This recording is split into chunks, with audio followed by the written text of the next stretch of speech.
Russia and Ukraine continue to launch long-range strikes as the war continues. Today, Ukrainian long-range drones struck an oil terminal in the Russian city of St. Petersburg and set it ablaze. Russian authorities confirmed the strike but provided few details. The city's airport briefly suspended flights and mobile internet services were cut off. The attack comes as the Russian city hosts a major event for attracting foreign capital.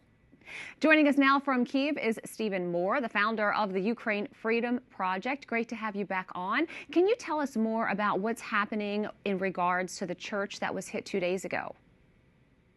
Yeah, well, actually, this church was hit yesterday, and it's easy to get confused because there's been multiple churches hit in recent weeks. Putin is accelerating his war on Ukraine's Christians, and so just yesterday we were at the New Light Gospel Church in here in Kyiv, and there had been a missile out in the courtyard, and it blew out all the doors and windows, and really just shattered everything inside this beautiful church. And again, that's happening more and more here in Ukraine. Of course, not knowing when there could be an attack, whether it's overnight or even in daylight hours. How are Catholic and other Christian communities coping in this ongoing conflict amid the escalating Russian attacks?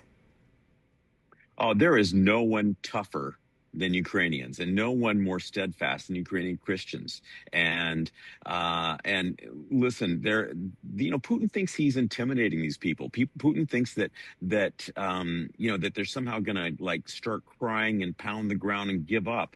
No. What happens is that every time a church is hit, the believers of that church strengthen their resolve, and so it's not working. What Putin is doing is not working. What do you want people to know about what it's like living in an ongoing conflict zone? You have been on the ground in Ukraine for such a long time. Since day 5 of the war. When I got to Kyiv, it was surrounded on 3 sides by Russians. And I'm just going to take my camera here and just show you. This is the Kyiv skyline right here. So and what is not here? There is no billowing black smoke. There is no, Kyiv is not a smoking ruin. And it's easy for Americans to miss that point because, the media, not all media is as good at this stuff as you guys are. And it's easy to just think because every day, the media just says every day something blew up in Kyiv today, right? Mm. And this is a highly functioning city, and people are going to school, they're going to church, they're going to work, and sometimes they get poor sleep because Putin's hitting them with drones and missiles. And as you mentioned, there's a lot of information that's not exactly known. Are you concerned at any of the reports for Ukraine, being a little bit worried that American-made Patriot air defense missiles may not be available?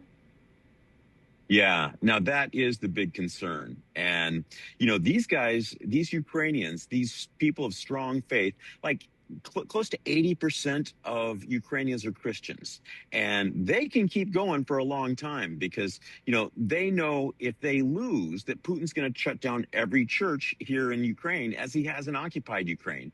And their Achilles heel is the lack of interceptors for missiles. They've got their own industry that can defeat the Russian-Iranian drones.